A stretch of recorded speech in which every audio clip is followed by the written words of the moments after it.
Whether you keep them in your home or love to see them in theirs, these are the creatures that bring us all together. Reptiles. We're going to be delving into the experiences of reptile lovers from around the block and around the world. This is the Reptile Talk Podcast.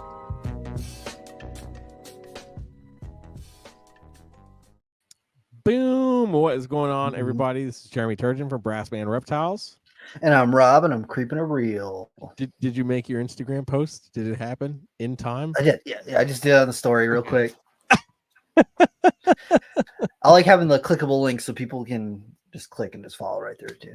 I'm not mad about it one bit. So if you are watching on YouTube, you are getting the barrage of Reptile Talk for the last couple of weeks.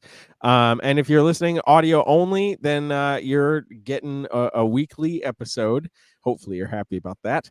And if you cannot wait, if you're like, I need as much Reptile Talk as possible, then you need to go over to YouTube at the Reptile Talk Podcast, hit subscribe, hit that notification bell, and then you can be flooded with Reptile Talk episodes, whether some weeks we have just 1 or 2 episodes happening. Other weeks we have like 5, 6 episodes we have during the week.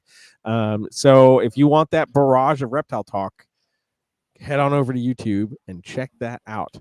That's right. Yeah. Otherwise, you get it once a week. And on top of that, just like every episode, this episode is brought to you by Black Box Cages.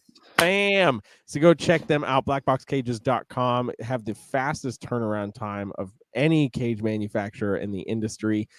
Some amazing, innovative instances for caging and racks. They're always trying to improve safety and just create awesome custom improvements on rack systems. They've just started working on arboreal racks as well. So go check them out, blackboxcages.com. Go get yourself a new cage. And if you use code Reptile Talk in checkout, you can save a little off the top. And who doesn't want to save money right now when everything is so damn expensive? So True. Use code Reptile Talk in checkout and save yourself a little bit off the top. Rob, What's good, man? how's it going, dude? How you doing? I'm doing pretty good. I'm actually really toasty right now. Usually my bedroom is a little bit cooler than my living room, which is my reptile room. But I don't know why. It's probably because it's actually pretty warm out right now compared to how it's been the last couple weeks. So actually enjoying the toasty weather. I am not a cold person. I cannot stand the cold. I hate being cold. I hate when the weather is below 70 degrees. I need it to be like at least 78 for me to be comfortable. That's fair. This is and I was gonna say I'm gonna say that is 100% a fact. Coming from somebody who has lived with Rob, worked with Rob, cold Rob is not happy Rob. No, it's just that simple. And you know that like when we would be at Nerd, it would be like, I don't know, 80 degrees. And sometimes I'd still wear a hoodie while I'm up there working. You're like, that's true. Are you okay right now? Yeah, there was genuine concern. I'm not even gonna lie. There was genuine concern. It's like, look, bro, I know you don't like being cold, but we're working in the bowels of hell. And they had fans blowing all the time, and I hate cold, windy air on me. It wasn't cold. It was warm. It was, but it was still windy, and I can't handle it. That's fair. That's fair. Oh, the joys of working in large reptile facilities where air movement is important and also so is heat. Yes. And how are you doing right now? You chilling? I'm good, man. I'm good. I'm excited. There's more Amazon stuff happening, so I'm super happy. I made a post on Facebook. If you're listening to this in sequence, that's already taken care of. It's already handled. But if you're watching this on YouTube right now, then you can go check it out. I made a post and it was basically like, who's interested in subadult and adult Borneos and bloods? And I have a handful of people that have commented on that post that I need to go send lists to, because I'm literally downsizing on like everything to be able to make space for Amazons. And there's some cool stuff that's coming in, that could be coming in, still working a few details out, that will take up a lot of space. So so I need to make as much space as possible. But yeah, dude, I'm excited. I'm just excited. I'm also excited for it to not be cold anymore.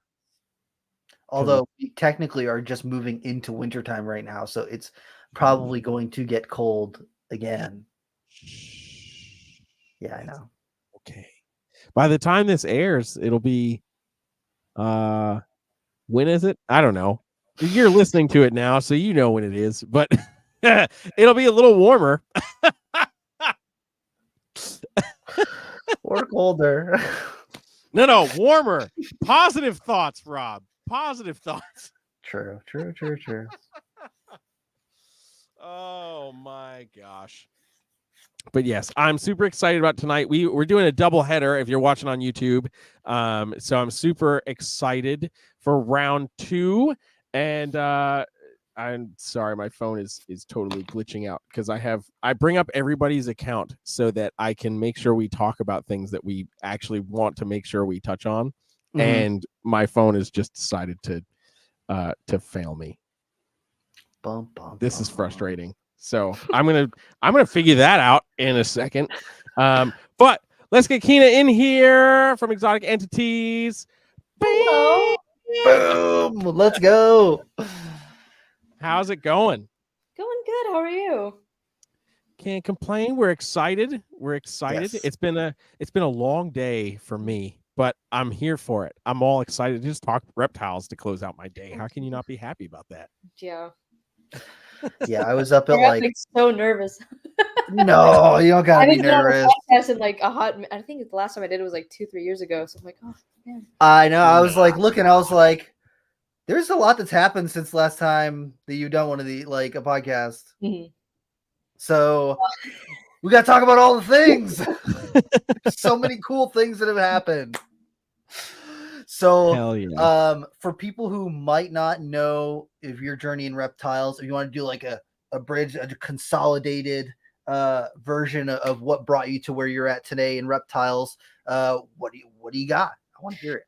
So this first started. I was going to college and I wanted God, I'm so nervous. Dear God.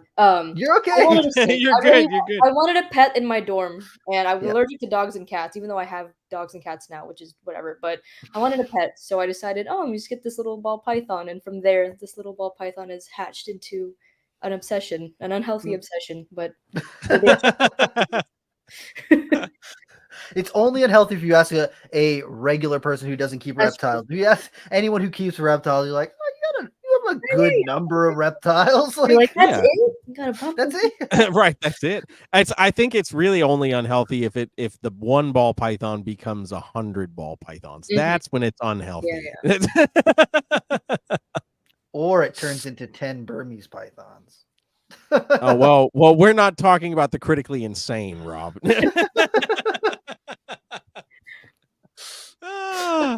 Oh gosh. So your first ball python, did you just get like a normal one, or did you like get into like the morph stuff immediately? I got I just know off the bat I was like, oh, it's yellow, it's pretty. It's a crystal. I still have him to this day. He's hell yeah. with me. Heck yeah. I'm gonna keep him forever because he really sparked my passion, so he's not going anywhere. And then I got into. From there, I got like a little bit bigger, got into like bigger constrictors, and then realized my heart's with like more colubrids for the most part. I still love like my southern white lips, but it's like that and like 80% Asian colubrids. And hell yes. Yeah, I wanted to talk a little bit about the Asian colubrids that you got, and you produced some Vietnamese Blue Beauties, and those things are absolutely incredible. They're crazy. I love them. Yes. What was Vietnamese Blue Beauties? Was that like one of your like goal species that you really wanted to get into, or was that something that you like were like, okay, I'm gonna get these, and then if these work out, I'll work with some other stuff? So I just kind of I was in the realm of, again, just a lot of like pythons, like ball pythons. I was like planning on retics for a while. I just have my one now. I had Burmese pythons, and then I went to a show, and I remember seeing it was a cave dwelling rat snake, and a Vietnamese blue beauty, and I think a Taiwanese beauty. And I was like, wow, I really like those. And I got a Vietnamese pair like later on, and then I produced those. And now this year I'm gonna try to do my cave dwelling rat snakes. I just think I have this like really this thing where I like my snakes to have like attitude, like personality. They'll keep me on my toes. Yes. That's why I have like bull snakes, pine snakes. They're just crazy, insane little guys. Yes. Boy, good too. The thing is, like, I feel like ball python people get really complacent, and they're like, they think of it more like a mug, where they like pick it up and put it over here, and they barely even look at it, Mhm. And then if you go into a cave dwelling rat snake's enclosure and you just try to grab it, Good luck with that. it's gonna grab you back, is what I'm saying. Yes, 100%. I love Ridley eyes so much. They're like probably one of my favorite Asian colubrids. Yeah. There's just I love seeing some of the different localities and the different variation that can exist within them. I forgot which ones were the ones that Kevin had. Were those Cameroon locality? Do you remember, Rob? I don't remember. I didn't even know that he had locality on them. Yeah, I just remember like the first time I opened up those enclosures and was just like, God damn, it's so colorful. Like it looks like you took like 3 or 4 different snakes and smushed them all together, because they've got like the sky blue on top of the head, and then the black underneath with the cream, and then all this, and then down into into the stripes, down the solid stripe down the back, and I'm like, it's like cramming 4 different snakes into one snake. Yeah, I'm all for that. Awesome. They're so cool looking. They're crazy. Yes. Did you find it challenging to breed those, the ones that you bred so far, or were they pretty easy for?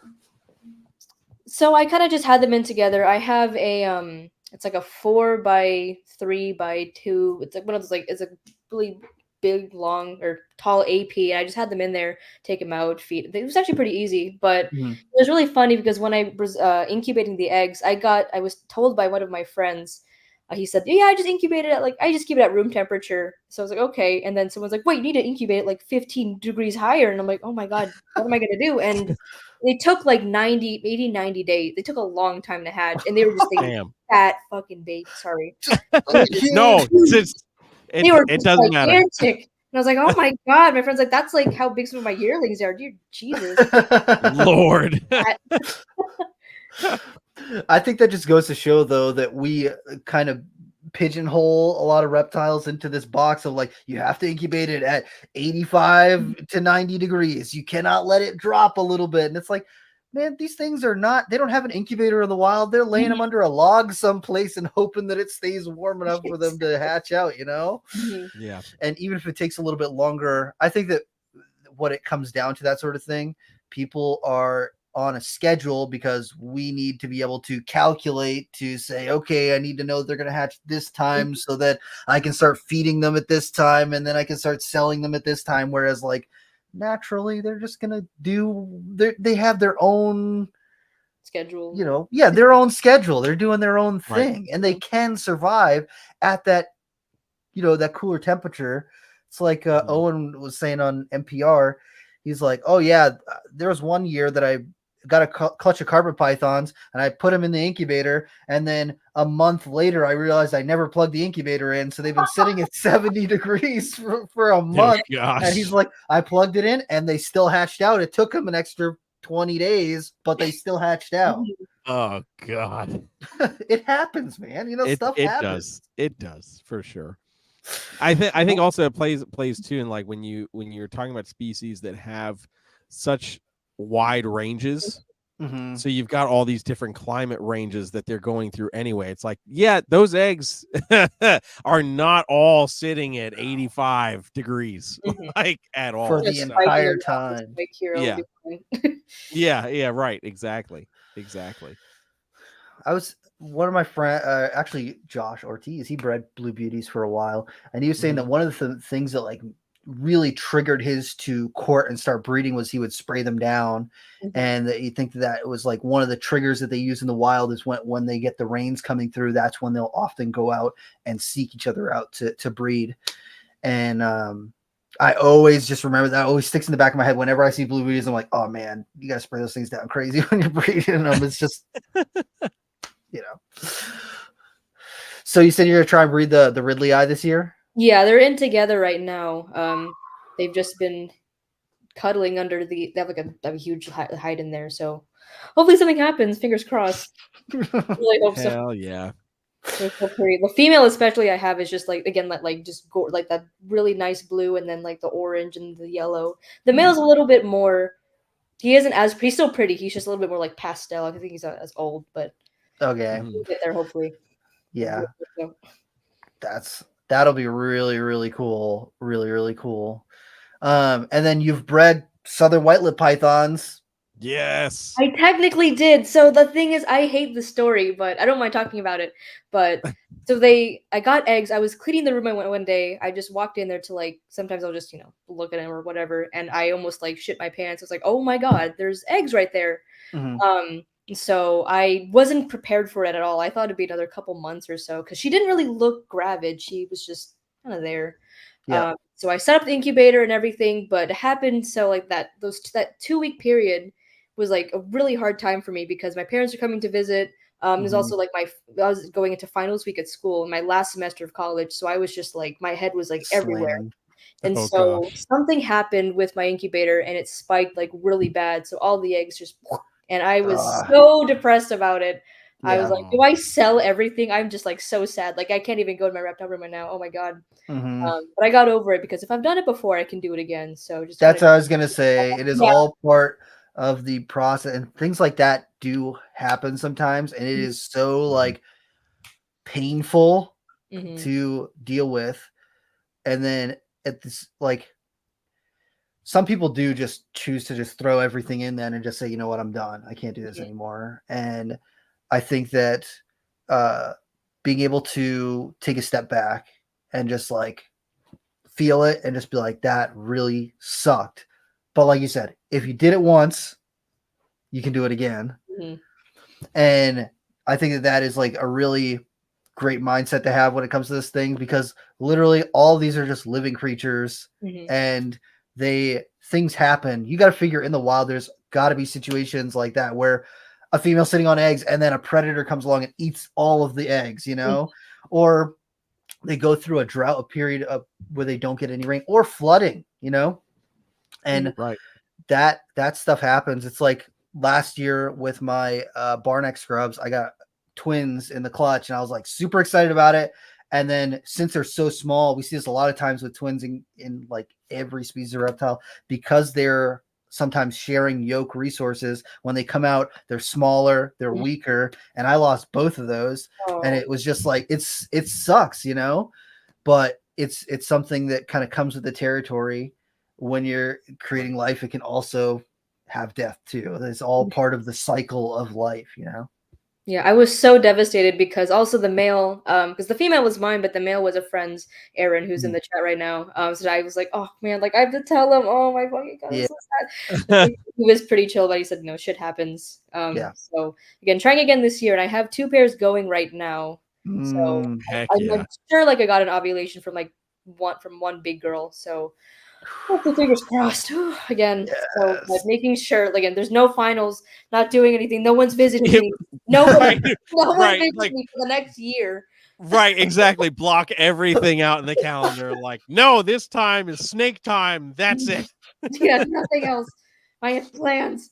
Yeah, so I really hope it goes well this year if I do get eggs. But again, yeah, that sucks so bad. And I went through this like really big, like honestly, like a depression of just like I was so upset because I'd planned on doing that for years, and then it happened, and then it just got messed up, and I was just like devastated beyond, like it was just horrible. But thankfully I got myself back on my feet. But yeah, that really sucked a lot.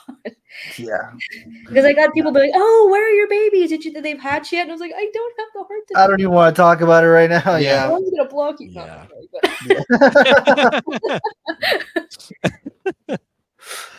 Well, I've Yeah. got my fingers crossed that this year you'll be able to get some really great babies out of them because, like I said, or like you said, if you can do it once, you can do it again, and it's really exciting for me to see people be successful with it. I honestly consider even just getting eggs success because there's so many people who've got them and keep, not specifically talking about white lip pythons, but get their gold species that they want, and they're trying and trying and trying and can't get the female to cycle, can't get eggs, can't get fertilized eggs, or get babies to go full term and then end up dying in the egg, or babies don't establish. And I feel like a lot of that is not as regularly talked about when it comes to like people see, oh, Rob bred a clutch of scrub pythons, and it's like, yeah, you don't understand like how many times I thought I was going to get it and then I didn't, and everything was looking like it was supposed to happen and then it didn't, and then had babies that wouldn't establish and just starve themselves to death. And it's like, they're like, yeah, but like you bred scrub pythons. I'm like, yeah, I don't think you understand. It's not just I was successful once. It's like I had so many failures that led up to that success that people don't see that stuff a lot of the time. They don't take it into consideration because I guess social media is just like the highlight reels. Like, everything's amazing, everything's so cool, everything is perfect, and not really. No, it's I'm tough. crying. I cried a lot. Oh, so so what other species are you working with? You say you've got some Pituophis. You do a lot the beauty snakes. Yeah, I'm doing on the side. It's kind of like side-ish projects, but I'll have a lot of like Western hognose morphs. And this year, I'm trying to get visual leucistics. So, very cool. but the male might be like the slightest bit too small because the girl's like, I'm ready to go, let's go, give me some dick. But the male's like, because Amazing. she's head bobbing thing. She's like, I'm ready. Where is it? Where is it? Where is it? And he's like, scared. Oh my god, you're cute. So we'll see. Maybe next year, but I mean, at least she's up to weight, so I'll just hang in there. You can always give her another season of just getting food into her. I will say my one word of advice, and this is unsolicited advice from me right now, but watch them while you're breeding them. My male albino anaconda got eaten by a female. Yeah, I've never had that. I've been breeding them for a couple years now, and I've never experienced it, but I've heard like horror stories of like, oh, my female ate my male, that and I'm like, I swear to God that better not happen to me, but it hasn't happened. Fingers crossed. Yeah. I'm so it happened while I was at Nerd. Like literally, we had paired them up, and then somebody was like, "Oh yeah, we went through and fed the hognose snakes," and I was like, "Wait, you went and fed the hognose snakes?" They're all paired up, and I was like, "Oh man, I gotta go check on them." And I look in there, and I'm like, "There's supposed to be a male in here. Did anyone move this male? Oh no, you didn't move this male. No, you didn't move this male. Oh yeah, she's really thick. Oh my god.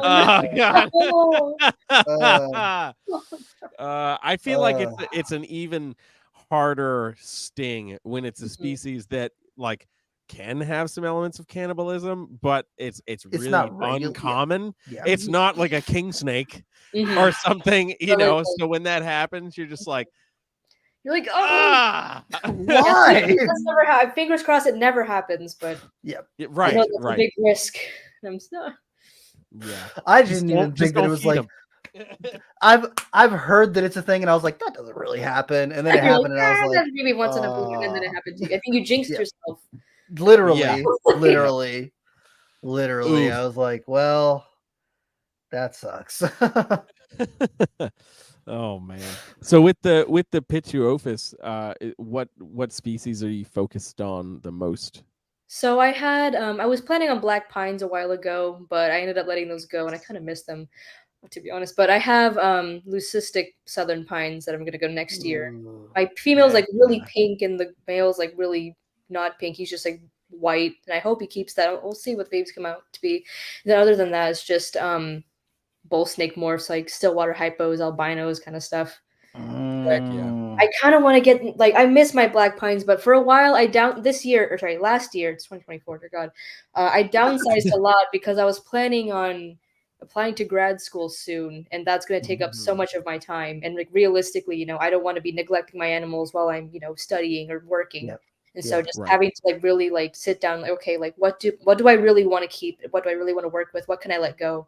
So I had to kind of go through that, and they were one of the pairs I let go. But I'm like, man, why did I do that? But Yeah, I feel that though, because when I was in New Hampshire, I had a pair of Southern Pine or Black Pines, and was like, all right, well, I'm moving, I'll leave them in New Hampshire. So I sent them with a friend of mine, and I'm just like, man, I really miss those snakes, man.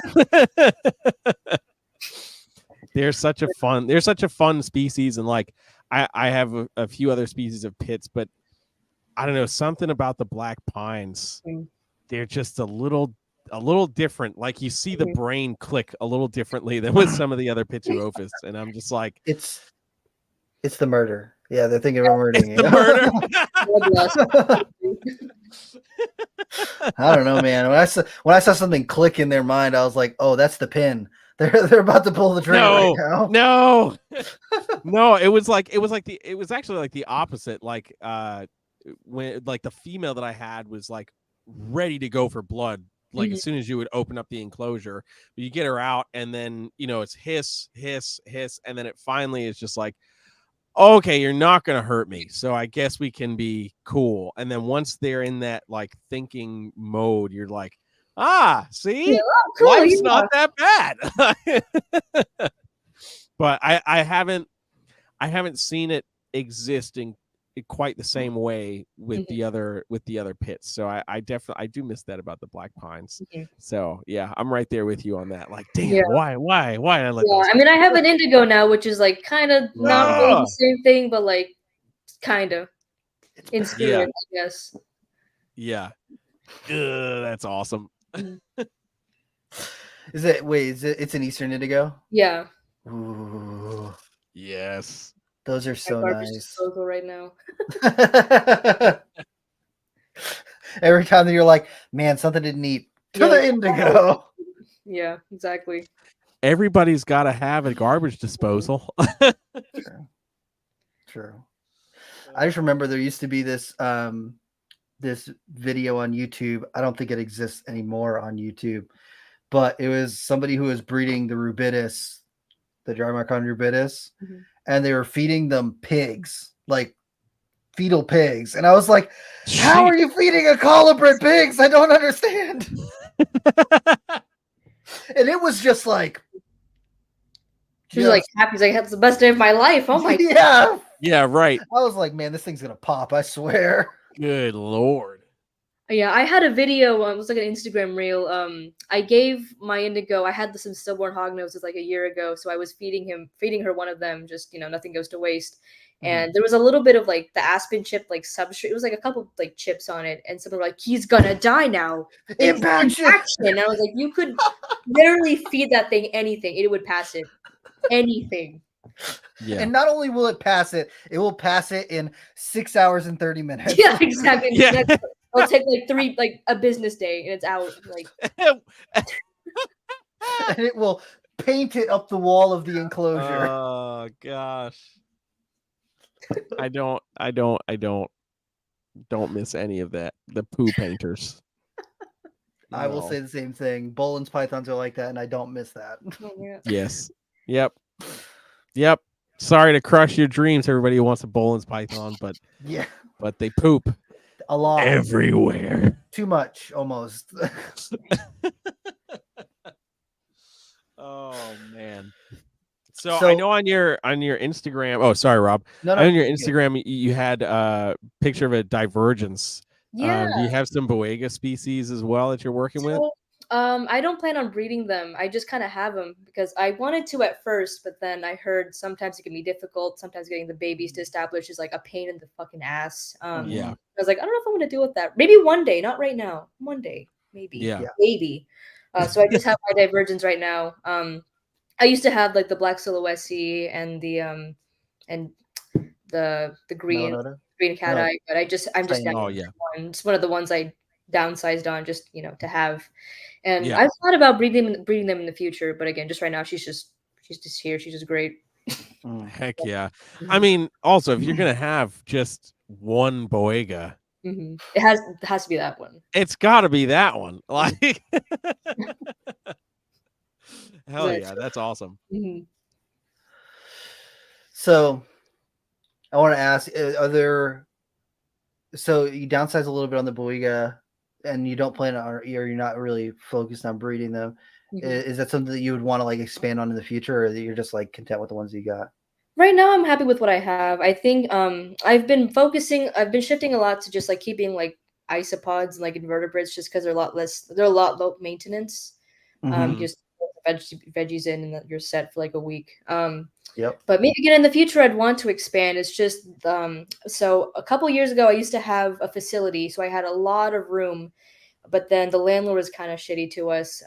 Like at one point, it was either the heater or the AC just stopped working, and I asked for them to repair it. They're like, "No, you actually have to pay for it." And it was just this like back and forth. I was like, "That's not a thing." So I just found them a new tenant, and I moved everything into my house, which limited me on space. But I made it work. But then kind of just downsized more and more from there, because I just realistically not fair to the animals, because from going to having all this space to like being crammed and a little bit.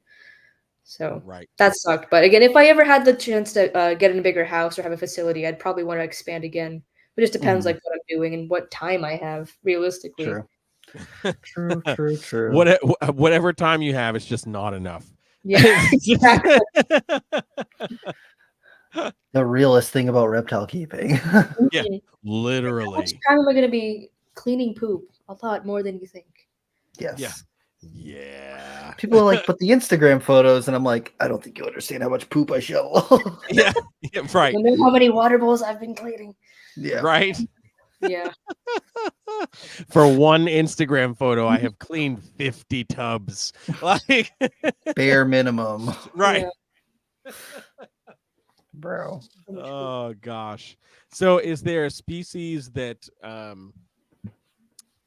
I know, since you're kind of like focusing on just like really specific things, is there one species that you're kind of like, man, I wish I could get one of those, or like I really want to keep one of those just for the experience? I've really wanted diamond pythons. I just don't have the space for that right now. Right. I wish though, because they're all taken by like my white lips. They're just taking up the entire country, basically at this point. But I'd like to get more back into some pythons again, like the diamonds and stuff, but just realistically just kind of sticking with what I've got right now. But I'd like more pits. I used to have a lot more, but again, they take up a lot of space, especially when they get bigger, because they're just monsters. Right. Yeah. Yeah, I don't think people realize quite how large some of those pit species can get.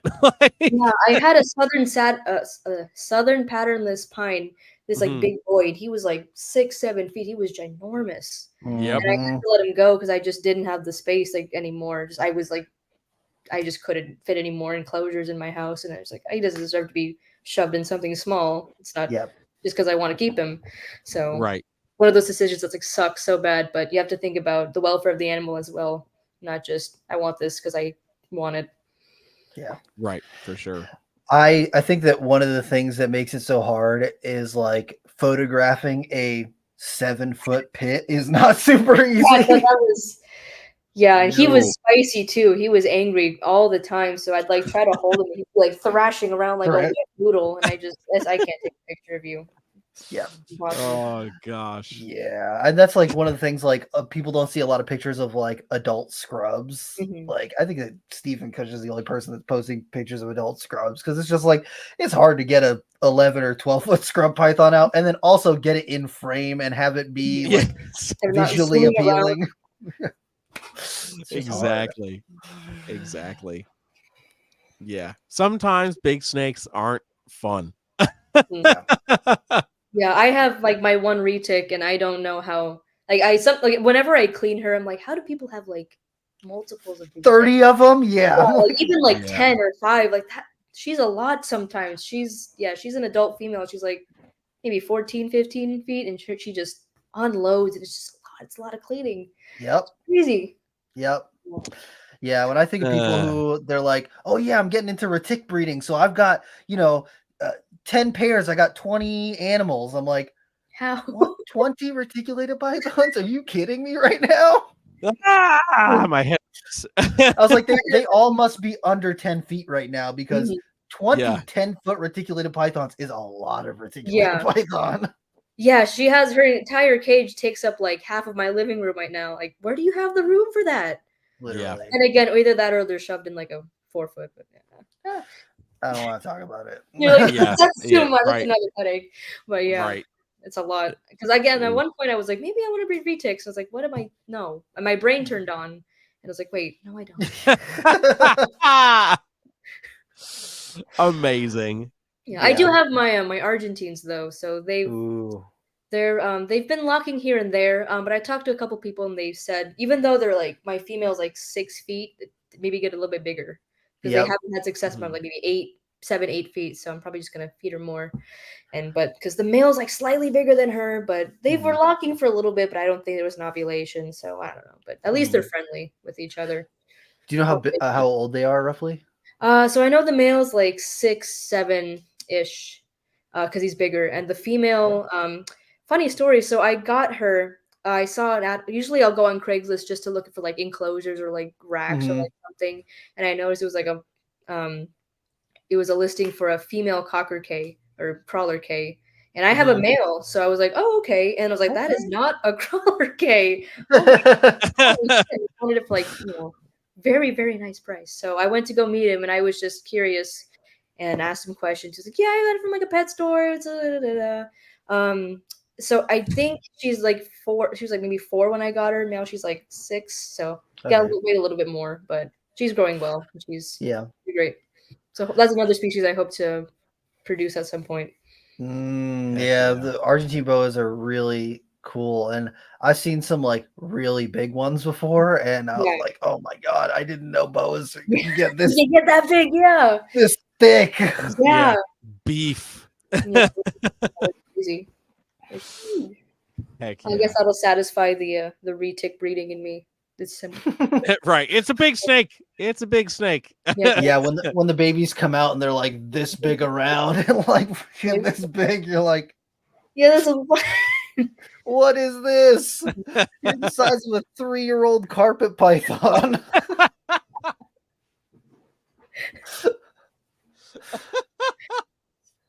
It's ridiculous. Oh gosh, that's right. All the Morelia keepers. Now's your time to be offended. Your babies are tiny. That's okay. Oh it's not about god. the size Surely. Right. Eventually we'll get there. Yeah, Yes. right. Exactly. Dang. So you've been branching out into the isopods. Do you Mhm. have like a favorite species that you're working with right now, or? I want to say like those like ember bees, but I feel like that's everyone's favorite. But they're up there in the top 5 list. But I really like those the green spots. I think the Trogodillo, I think is the name. Technically, I just know the green spots, and they under a light they look almost like neon, like a highlighter. So those are really cool. They've been breeding for me, which is That's great. cool. Yeah, they're pretty great. That's pretty awesome. Heck yeah. I feel like for a while there was a moment, like a cultural moment in isopods where everyone was just on the rubber duckies and they were like, these are the greatest things ever. Nothing will ever beat a rubber ducky. I'm so glad things have beaten the rubber ducky. I don't know, man. They're still super popular, but like right. they're not. It wasn't the hype and the craze from like a couple years ago. I remember they were going for like 200 for like a thing of 10. Like I was like, oh my God! And now I'm selling like 8 for 80, which is like still a good deal. Like it's still up there, but like it's not all the way up here. Yeah. So, and then I've seen that people are bringing in those like armored ones, the ones that've got all the spines on them. Yeah. I'm like, oh, those things are cool. Mm-hmm. It makes me wonder if those are going to become like mainstream pop, like not mainstream popular, but like I bet you if someone did a really good marketing campaign with isopods, they could be something that a lot of homes have. Because think about it, in the 80s and 90s, they sold what? Sea monkeys, brine shrimp. They were like, hey, some sea monkeys. And it's like, oh, y'all just have a bunch of brine shrimp that you got in your house. And okay. yeah, they drew a cute little like mer person on the front of the package, and people were like, sea monkeys. I like sea monkeys. So I'm just thinking, like, if one good PR person did a little campaign with an isopod with a goofy face on it, I bet you that you could have them in 80% of the houses in the U.S. I feel like they're just getting so much more popular because they're easy and they're small. You don't get a giant tank for them, but yeah, I feel like because I did a reptile show a couple of weeks ago, and I was just selling like I had other snakes and like stuff there, but everyone was like, isopods, where's your isopods? So yeah. I did great there, which is, for cleanup crew and also just for pets. You just, okay. And then that's it. Yeah. And I think that one of the things that people will find with the isopods is like, yeah, you can keep them in a tote, or you can make a really nice, like, planted enclosure, and you'll still see them in there. Like, you won't see them as frequently, but you'll still see them in there, and you'll have a nice tank to look at in your room. Exactly. Yeah. Yeah, I'm here for all of that. It's really intriguing how something as simple as isopods like took this industry by storm. Really did. I'm not mad about it though, but yeah. No, not at all. Not at all. I think it was cool to see kind of that lane get created, right? From going from just like, oh yeah, we've got these really cool planted enclosures to like, how do we make this kind of setup more self-sufficient? And then it's like, bam, there's 75 new businesses selling isopods, but it was really, and then the ball python guys were like, I think I can handle some isopods, so it's like 7 displays of ball pythons and then like a little shelf of some isopods, like, yeah, here, take these, they can clean up your ball python poop if you buy a ball python over there. Bruh. But it was cool to kind of see that come onto the scene and see some people that have really just like taken it and run with it. And especially when there are some really cool species that are appealing to look at. Just like you think about a roly-poly and you just think about what you see in your backyard, so to be like, no, man, take a look at this. Like in a light, it looks neon, and it's just like, what? So the ones that I really cool. like, I don't, the Porcelia, I think they're Warneri. They're like the really flat, the Greek shields. I call them like the flat fucks because they're just like, they're awesome though. I have some. They started breeding for me. I'm like, oh, they're little flat fucks going on. They're so cute. That's perfect. I like some of the bigger species because like you look at them and you're like, oh, that's like a pretty cool looking isopod, and then you see like a scale, like something that scales how big they are, and you're like, oh my god, that thing's fucking huge. Yeah, like the Titans. I have some, and there's like I call him my Big Bertha because he's just like this big ass male. Like he's like this big, like he's huge. And I'm like, I'll like go to make like water them. Like, where's Big Bertha? And he's fucking so big. I think there's just so cool, like all the diversity just throughout the world is just crazy. You can just like flip a rock somewhere, like in Greece. Oh, look at this. Yes, and they're so common around the world as you can see different things no matter where you are. I thought it was funny because we would get people who would come into the shop and be like, I want like just whatever your like most common isopods are, and I was like, you can like go get some outside, right? And they're like, no, I want to like get the captive, I want to get these ones, and I'm like, you can literally just go put a piece of wood outside and then come back in a couple days and like 3 days, and there will be isopods under it. I promise. Yep. It's like, no, I want yours in your plastic cup. That's that's what I want. Oh man, I just think about sense. I've seen pictures recently of the ones that like actually roll up and they're like huge. They're like bigger than a 50-cent piece. They're like these giant freaking roly-polies, and I'm like, oh man. And they're like, yeah, we can't really get them over here because USDA pays attention to those more than the little tiny ones. Because one of the things that I was talking to one of my friends who does like entomology is like, yeah, we don't really know how a lot of these isopods are getting into the US right now. And there's like no legal documentation of them being exported or them moving across state lines or anything like that. And I don't know how legal all of that is. And I was like, oh man, I did not even think about that. It's probably the furthest thing from your brain when you're talking about an isopod. Like, oh, is this roly-poly legal? Well, my thought is like, is it invasive? Is it something that'll yes, destroy our native roly-polies? From that standpoint, 100%, I could see the concern, but the legality aspect, like, if FWC starts pulling up a, I was just gonna say, isopods are banned. Imagine going to jail over some roly-polies, bro. Right. Like, what are you in for? Yeah. Land crabs. Like, land crustaceans. Like, I'm in for murder. What are you in for? Like, bug. Yeah, I've had some bugs that crustacean. I wasn't supposed to bring, and I moved them across state lines. Come out back. I'll show you where I put this wood down. This is exactly what I came in for. Bro, could you imagine? Oh my god, dude.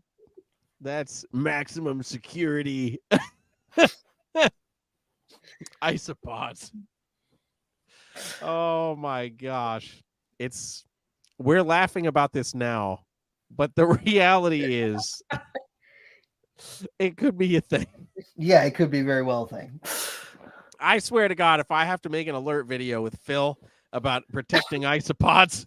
Yeah, don't jinx yourself. Yeah, right. For real. I'm gonna be very upset and flabbergasted at all of this happening. I remember when the Poecilotheria ban went up, and I was like, wait a second, they're talking about spiders right now. Why are there spiders on the U.S. ARC list right now? Right. No, it's true, man. I just recall testifying at Maine and being like, you want little Jimmy to have 100 hours of learning that you go poke the tortoise with some lettuce to get it to eat? Like, what are we doing? So imagine the testimony for the roly-poly. Somebody needs 100 hours to figure out you just put some wood in your backyard and they freaking show up. What are we doing, guys? I don't know, man. Some of these regulatory bodies are run by people without brains. It's kind of terrifying. They're like jellyfish. That's like, dude, they got isopods up there. That's all. That's being generous. Oh gosh. Have you been to the Tinley show? Me? I wanted to. I was gonna go last year, but I just couldn't pull it together. There was some stuff going on, but I plan to this year in October. Yeah. I really, really, really want to. Yeah. Yeah, I thought I remember you saying posting that you were trying to go there. Yeah. Mm-hmm. But there is a vendor, or there was the last time I was there. There's a vendor that sells like 3D printed isopods, and they're big. They're like this big, 4, 5, 6 inches long. And they literally sold out on the first day. Like, they had a couple hundred of them, and they sold out on the first day. Like, vendor load-in day, they sold out of them. And the whole weekend was people walking around being like, hey, where'd you get this isopod thing? I really want to get one of those. They'd probably buy a bunch. If he's back there again, I hope he is, because that's something I would definitely buy. So, like, I can't buy a new animal this time, but you know what I'm going to get? I'm getting this roly-poly to watch me in my sleep. Perfect. Yes. Oh God. Man. I'm hoping that I can make Tinley work this year too. Yes. It's been a while since I've gone, and I miss hanging out with all the people at Tinley. Yeah, I've heard we need Rob at Tinley. I've heard that Tinley's more of, because I've done the Pomona Super Show a bunch, and I've gone there a bunch. It's just packed, and it's very vendor heavy. But I've heard that like the Tinley show is more of like all the vendors are just hanging out sort of vibe, kind of. Yes. Okay. Yep, 100%. I think that's one of the things that has. I mean, because Tinley is the longest running NARBC show, but it just has that history of like, because it's in the middle of the country, right? So you got people from the East and the West Coast coming in, and it's one of those few points where like everybody's there that will see each other, and that might be the only time that year that they all see each other. So it really does become like the family reunion kind of vibe, which is I think one of the things that keeps it going so strong all these years later. Because this will be what, 22 years I think this year will be. the show's been going on, which is insane. It's definitely stood the test of time. That is for sure. Randomly on that point, the other day, Lenny and I were we popped in the old Herpers DVD, the Dave Kaufman Herpers DVD, and Brian Potter from 15 years ago does not look like Brian Potter now. You mean that he's gotten more handsome and better looking? Okay. And smarter. Okay. I took a picture of him then, and I took a picture of Robin from Redline, and I texted the picture to Robin, and he was like, "Don't watch that video." No, he was like, "Holy throwback, man. Is that the Kaufman video?" I was like, "Yeah." He's like, "Good Lord." Bro. I actually like that movie. It was pretty interesting listening to the interviews. No, me too, man. It was a fun bit of nostalgia to go back to for sure. But yeah, I just thought that was funny. He was talking about Tinley. It's like if Potter looked very different 15 years ago. I mean, I looked very different 15 years ago. So. I mean, me too, Rob. Me too. You know, I don't know if you know this, but Jeremy had a push broom mustache when he was when he was 16 years old. The first time that I saw him, I thought that he was 40. Yep. And I wasn't even 20. That's he wasn't even 20 at the time. Times have changed for the better. And Jeremy he's been getting younger and younger ever since. Like Benjamin Button in real life. Exactly.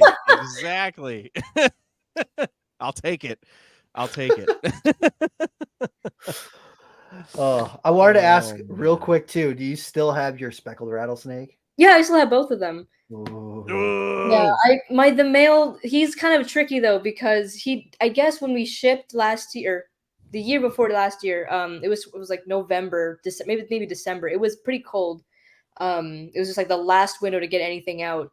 And I guess I'm assuming my hypothesis is that he put himself into brumation mode, basically, because they were eating solidly before they got to me. And then the girl has been eating great ever since, but the male has been like struggling. So I tried everything like under the sun with like braining and this and live and frozen and scenting and different enclosures and everything.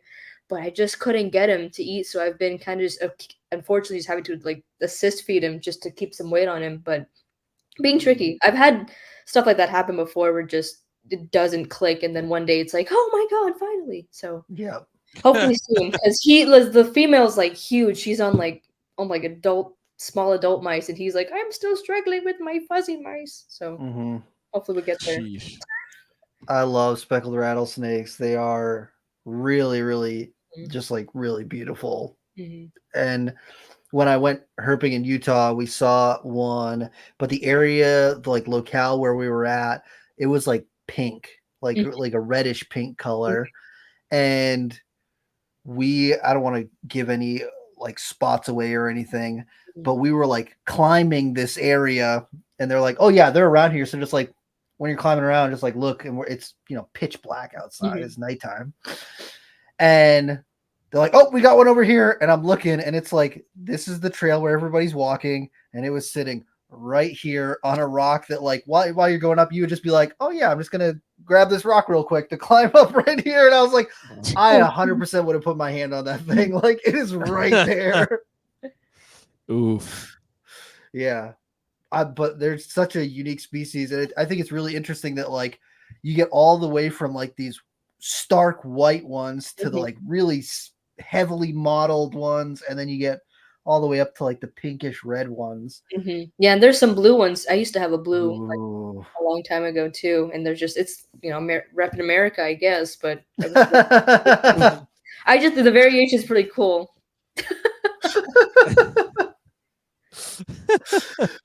Are there any other species that are like venomous that you want to get? As of right now, not really. I've just my main focus. I just have my white specs, and then I have a Hellerai or like the Southern Sopak. But that's about it right now. I used to have Atrox, but again, downsized because they're insane. Also, Yeah, I was just Yep. gonna say like, Yep. also fucking crazy. So yes, For no reason. yeah, for no reason, Yeah. I was just on crack, just 24/7. all the time. Yeah. But I've thought about moving, and like if I did move, like I could have access to like this, and this. But like, do I even really want to expand, or am I okay Yeah. right now? I think I'm okay right now, but I have a lot of respect for a lot of like my venomous friend keepers. Hats off to them. I just maybe not for me right now. Maybe one day, but Yeah. I'm fine with like, what I have right now. I'm comfortable with it. Hell yeah. Heck Yeah, Kristen and I went to the Greenville, North Carolina Reptile Expo. I think it's called the Mid-Atlantic Show or something. And they have venomous there. And so we were like talking about the rattlesnakes, and then we got over to the Atrox, and I was like, these are the worst ones. Like these are I literally told her, I was like, look, all snakes have 2 wires that touch in their head, except for Atrox. Theirs don't quite touch. And there's like every 500 you'll meet one where the wires touch, but all the rest of them, it's like this. There's something wrong with them.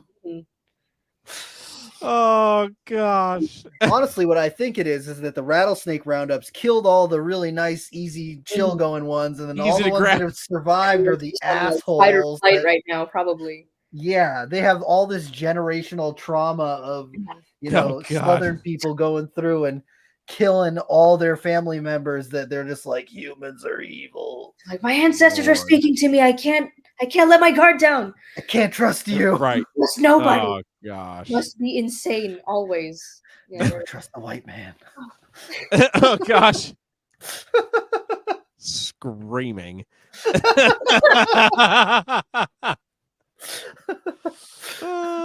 So I was like, we just don't even need to look at those. We can look at something else. So Yeah.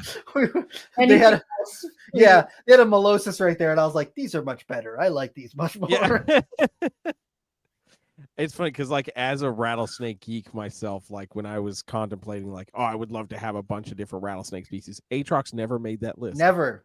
Not Like, on the Both of list. them At are all. pretty, but like I don't think I want an Atrox ever again because No. the Yeah, pair no. I had were bad shit. So Yep. That's I just always think back to that albino Atrox at Nerd, dude. Oof. Like That thing just was scary. massive. Yeah, I mean it was freaking massive and just psycho. Like absolute psycho. And I remember like Timmy periodically when he would come in to do stuff in the room would be like, hey, you want to just like be my extra set of eyes while I go handle this Atrox? Like, God forbid anything happens. And I'm like, okay. And then watch the thing launch out of a freaking 2-foot deep cage. I'm just like, Jesus, why? You didn't even do anything. Yeah, for real. All you did was open the enclosure and it's like, time to die. Yep. Yeah, exactly. I woke up and I chose violence just like I do every day. Yes. Oh my gosh. Yeah. No, pass on the Atrox. Anybody listening, thinking about Yeah. owning rattlesnakes, Atrox, not Just not necessary. the Atrox. yeah, I remember when I was talking to someone at like a show like once, and they were like, we were just talking back and forth. What do you keep? Da, da, da, da. And he was like, yeah, I want to get into venomous one day. I think I want to start with an Atrox. And I was like, I looked at him and said, why? Yeah, why would you do that? I'm crazy. Anything else but that, please. Yeah. They're like, well, here's the deal. I think that if I cannot get bit by an Atrox, I can then I can handle work it. with anything. I'm like, you're like, okay, we are not doing if you can dodge a wrench, you can dodge a ball right now. Yeah. But 'Cause we the are, wrench Rob. The wrench comes with, guess what? $8,000 of vials of Crowfab, man, and 10 of them. No, thank you. No, pass. Pass. Hard Yeah, I'll pass. pass on that. Oh gosh. There's your lesson, everybody. If you get Stay away from nothing the from this, just know to stay away from the Atrox. Oh man. Sheesh. Well, I didn't even realize how fast the time was going by, but we're hitting this hour mark, which is crazy. For real. So before we go, we ask all of our guests one final wrap-up question. So that question is, what in the realm of reptiles, be it something that you've got in your own collection or something that maybe you've seen online, what in the realm of reptiles has you excited about reptiles right now? Is that for me or for? Yep, For anyone, for you. anything Oh, you've okay. seen. Anybody. Yeah. I think. Well, if I'll answer that, I guess really quick. I think seeing, I believe it's Ari who's working with who's had some, at least I saw eggs from captive bolins. That's pretty cool. I think that was a little bit ago. Maybe I'm hallucinating right now. I know that he's got a lot of bolins. I don't know if he's gotten eggs from them yet. I know that there have been a couple people in the U.S. that have produced them. Okay. Then I'm late to the party. No, it's not a common thing. Trust me. It's literally just been, it's I think, in the definitely last not. year that a couple people have done it. Mm-hmm. Heck So, yeah. And very I'm here probably for that. unattainable for me, but cool. I'll Honestly, enjoy watching other people enjoy that. I don't think that it'll be completely unattainable. I think that it's one of those things that once some of the captive born babies are reaching mature size, we're going to start seeing more people be successful with them. Mm-hmm. I think that the history for bolins has been a lot of wild caught animals that have established themselves on the biorhythms of Southeast Asia, and they get here and they just don't adjust to our rhythms here.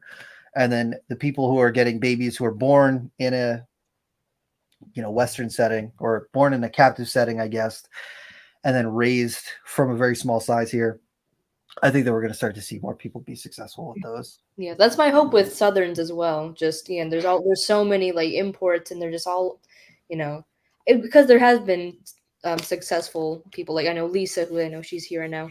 She's had 2 successful clutches. She's great. I've been talking to her a lot. Yeah, my hope is to see more of that because, like I just see a lot of like imports coming in, and they're all scarred up and everything. Mm-hmm. Hopefully, having that market more saturated with captive bred stuff for all species across the board is just something. I changed my answer. That's what I'm looking forward to. Hell yeah! Heck yeah! That's where the fuck it's at. Mm-hmm. And if people want to see the things you're working with or keep up with what you're doing, where should they follow you? Instagram. I'm really bad at it though, because I'm just working a lot and I forget that I have a camera. But I'll try my best. I'll do better. I promise. Instagram and Facebook primarily. And it's just exotic entities or exotic.entities, right? Yeah, on Facebook it's Kina May Snakes because they were like, we can't have the word exotic because Oh, yeah, different realm, different thing, completely. All right. Well, thank you so much for coming on. I appreciate the time, and I've got all my fingers crossed that you'll be successful this year, and I really hope that you're successful with the cave dwellers too. I love Ridley Eyes. Yes. Well, thanks.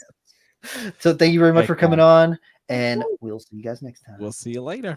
All right. Bye. Thanks.